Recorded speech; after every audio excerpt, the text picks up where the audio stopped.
Bonjour à tous, ça y est, l'été est là. Depuis le 21 juin, c'est l'été et l'occasion de vous faire un épisode spécial sur cette trêve estivale qui a souvent un impact important dans les projets VAE de nos candidats. On anticipe aujourd'hui ensemble ce qui peut se passer pour vous donner toutes les chances d'enjamber la période sans risque et sans difficulté. À tout de suite après le générique. Si le sujet vous intéresse, n'hésitez pas déjà à mettre votre like et à vous abonner à la chaîne pendant le générique. À tout de suite.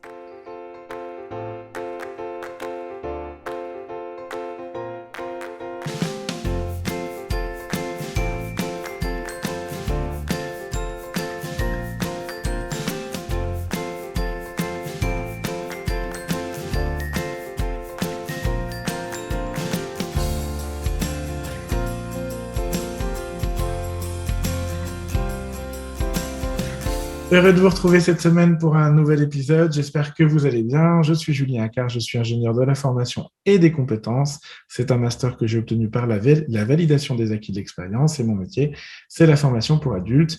J'accompagne à la VAE depuis maintenant 2015 sur tout type de diplôme, tout domaine et tout niveau.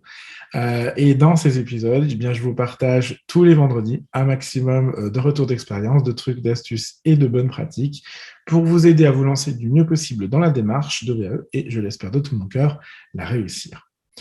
Alors, voyons d'abord ce qui peut se passer en été. Ce qui peut, vous voyez que j'utilise le conditionnel parce que, petit avertissement, ce que je vous dis là, c'est ce que je constate, vraiment je le constate très souvent. Je pense que j'ai eu peut-être, allez, je sais pas, 5, 6 candidats qui n'ont pas été concernés par ce que j'appelle l'effet été.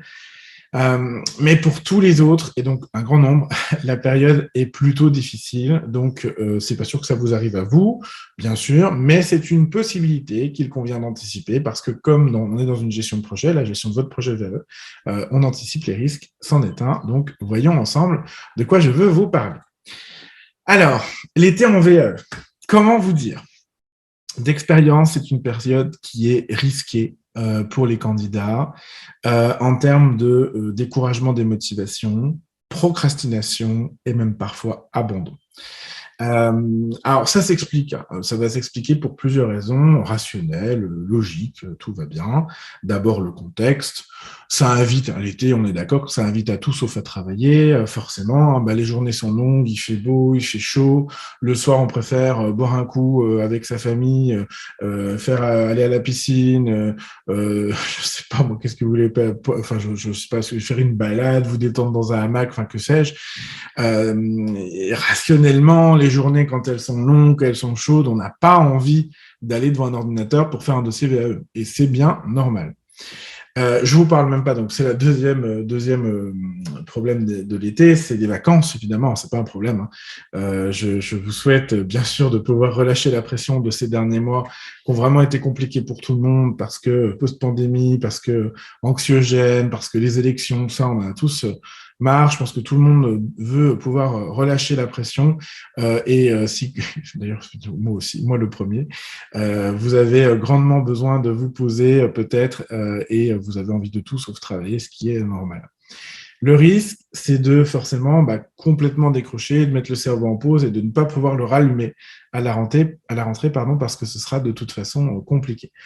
Enfin, troisième et dernier phénomène de cet été, cette saison, les accompagnateurs et les certificateurs prennent aussi des congés, voire ferment, ce qui veut dire que vous êtes un peu livré à vous-même dans une période qui est difficile, on va avoir des délais de réponse qui sont rallongés, et que du coup, vous êtes seul face à vos doutes, votre page blanche, vos besoins de feedback, de reconnaissance, de remotivation, tout ça.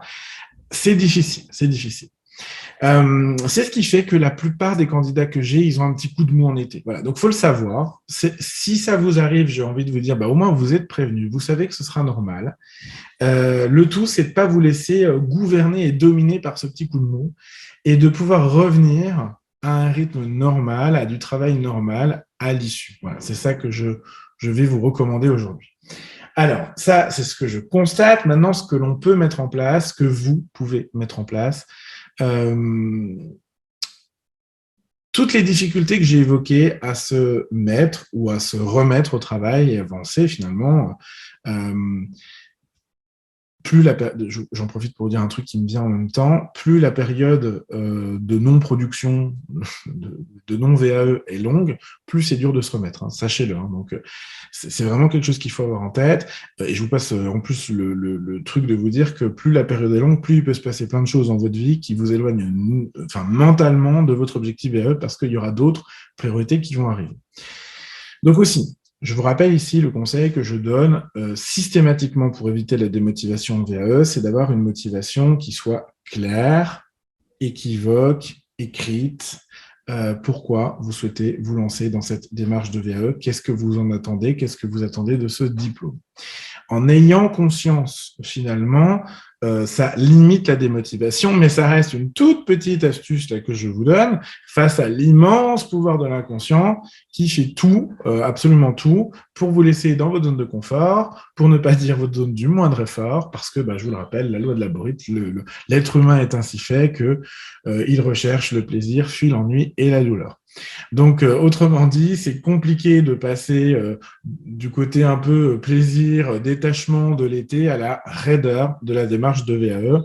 En tout cas, ça demande de l'autodiscipline, car sans ça, ça risque sans ça, à mon avis, vous ne pourrez pas repartir. Enfin, ce sera plus compliqué de repartir. Du coup, je vais vous proposer aujourd'hui 3 conseils, vraiment pour la période d'été. En plus de avoir votre motivation très claire. Ça, c'est la base. 3 conseils. Le premier d'entre eux, conseil numéro 1, c'est de finaliser au moins une étape. Moi, je vous déconseille de vous arrêter en cours de route. Au contraire, anticipez en amont, par exemple, une deadline de vos congés, on va en parler juste après. En tout cas, fixez-vous une deadline dans laquelle vous vous dites, OK, quitte à mettre un bon coup de collier avant mes vacances, avant la deadline que je me fixe, j'avance là-dessus, je termine un sujet. C'est important de terminer un sujet. Alors, les grandes étapes que vous pourriez terminer, ça peut être, je sais pas moi, la demande de recevabilité, l'élaboration de votre plan détaillé, la rédaction de votre première activité ou mission, la finalisation d'une partie ou d'une rubrique de votre livret, la relecture, enfin, que sais-je. C'est vraiment de vous dire, OK, j'ai fini ça, je l'ai fait, c'est bon, j'ai clôturé cette étape importante et ça va me permettre de repartir à la rentrée au moment où je voudrais m'y remettre finalement en se disant j'ai trop avancé. C'est un peu psychologique, mais c'est que ça marche. J'ai trop avancé pour reculer ou abandonner. Je vais m'y remettre plus facilement. Et petite astuce complémentaire, prévoyez la next step, l'étape suivante, matérialisez ce sur quoi vous devez vous concentrer, vous devez concentrer vos efforts à votre reprise. Et pour ça, moi, je vous conseille d'élaborer un rétro-planning, alors évidemment réaliste, parce que sinon vous allez vous épuiser, vous fatiguer, voire décrocher, mais en ayant un rétro-planning avec le temps qui vous reste, ce que vous devez faire pour clôturer, et puis la next step, à mon avis, vous êtes armé pour déjà terminer, clôturer un chapitre et savoir dans votre tête quel sera le prochain. Je crois que c'est hyper important. Conseil numéro 2, c'est de s'accorder un nécessaire repos. Si vous avez des vacances, et d'ailleurs j'ai envie de dire que même si vous n'en avez pas, vous devriez prendre de vraies vacances. Accordez-vous ce temps-là. Si votre projet VAE il est interrompu par l'été, c'est souvent le cas, parce qu'un projet dure, on va dire, 9 mois, 1 an, donc il y a forcément au moins une période comme ça dans l'année. Prenez du temps pour vous, accordez-vous ça, vous l'avez mérité. Prenez le temps de vous reposer, de passer du temps avec les gens que vous aimez, de vous déconnecter, parce que penser à autre chose, non seulement c'est sain pour votre cerveau, mais en plus c'est nécessaire.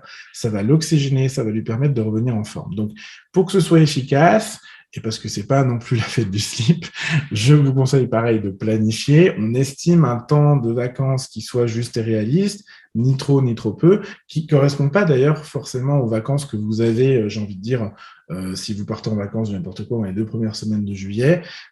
Bien sûr, je vous déconseille de faire votre VAE pendant ces 2 semaines-là, parce que si vous pouvez à la plage ou vous occupez de vos enfants ou aller faire des bons restos et manger des crêpes en Bretagne, n'importe quoi, mais tant mieux pour vous, faites-le. Vous n'allez pas en plus vous mettre la VAE là-dedans. Mais ça peut être un peu plus long que vos vraies vacances. Je ne sais pas, 3 semaines par exemple de vacances VAE en prenant la dernière de juillet et la 3e d'août, j'en sais rien. L'idée, c'est vraiment toujours un temps juste et réaliste dont vous avez besoin, que vous programmez, que vous savourez et que quand il est terminé, il est terminé. C'est-à-dire, Voilà, j'avais décidé que je m'accordais de 2 semaines, 3 semaines, 20 jours, j'en sais rien. OK, mon time's up, le temps est écoulé, je retourne à ma VAE et ce, sans procrastination. Et puis, conseil numéro 3, bah, c'est de mettre d'ores et déjà en place les conditions de votre reprise. Vous avez compris que vraiment, tous les conseils que je vous donne, c'est de l'anticipation. Sur celui-ci en particulier, c'est j'entends anticiper tout ce qui vous aidera, vous facilitera la reprise de votre projet VAE le jour où vous aurez prévu de vous y remettre. Vous savez, c'est l'exemple, je ne fais pas de sport, j'ai horreur de ça, je ne comprends pas comment on peut faire du sport, mais chacun son truc. C'est le fait de se dire, voilà, je prépare mon sac de sport la veille, je le mets dans le coffre, parce que comme ça, j'ai pas comment je vais dire ça, charge mentale d'une part et puis effort à fournir le jour J qui fait que du coup je me décourage et je le fais pas. C'est un peu pareil en VAE, ça peut passer par n'importe quoi, mais revenir à votre routine de travail, ça nécessite donc du coup d'avoir formalisé. Je ferai prochainement un épisode là-dessus. Se prévoir peut-être une petite récompense simple, mais qui va vous faire plaisir quand vous serez remis sur les rails à la rentrée, à votre prise. Anticiper la charge de travail qu'on a tous en période de rentrée, en prévoyant ce qui peut être fait, en listant les tâches dans le temps pour que ce soit moins compliqué, en lissant les tâches dans le temps pour que ce soit moins compliqué, en déléguant tout ce que vous pouvez déléguer, en baissant votre niveau d'exigence aussi sur certaines choses qui sont peut-être moins prioritaires. Et puis bien sûr, programmer un rendez-vous avec son accompagnateur VAE dès la rentrée pour s'y remettre. De notre côté, nous serons fermés 1 mois cet été. Et donc, j'ai d'ores et déjà envoyé un mail tout début juin à nos candidats pour qu'ils puissent s'organiser, anticiper leur rendez-vous avant les vacances, après les vacances, et puis en rétro-planning individuel, en fait, pour qu'ils aient de quoi faire tranquillement l'été sans nous. Voilà. Un petit peu, c'est juste, je trouve que c'est important aussi de vous donner parfois les coulisses et l'organisation de comment ça fonctionne. Je pense que c'est important pour vous aider à vous projeter dans une démarche de VAE. C'est pour ça que je me permets de la faire. Voilà pour les quelques conseils que je voulais vous donner avant l'été. On va se reparler, nous. On se reparle d'ici le 15 juillet plusieurs fois, je pense. Je ne sais plus exactement combien d'autres épisodes il y a, mais donc j'aurai l'occasion de vous re-souhaiter d'ici là de bonnes vacances. Mais si vous partez plus tôt que les autres, écoutez d'ores et déjà, bonnes vacances, bel été. J'espère que nous aurons moins chaud que nous ne l'avons eu. C'est bien d'avoir du soleil, mais c'est vrai que si on peut avoir du soleil et des températures top, c'est bien. Malheureusement, je crois qu'il va falloir se préparer à ce que les périodes de forte chaleur comme on a vécu ces jours-ci perdurent dans le temps et se multiplient malheureusement. Voilà, j'en profite pour appeler chacun à l'action en termes d'environnement. J'espère que vous avez aimé cet épisode. Si c'est le cas, n'hésitez pas à mettre j'aime, à le partager, à suivre la page. Je vous invite aussi à vous inscrire à notre newsletter directement sur le site chassef.com. Et puis, je vous donne rendez-vous dès la semaine prochaine pour un prochain épisode. D'ici là, portez-vous bien. Je vous embrasse.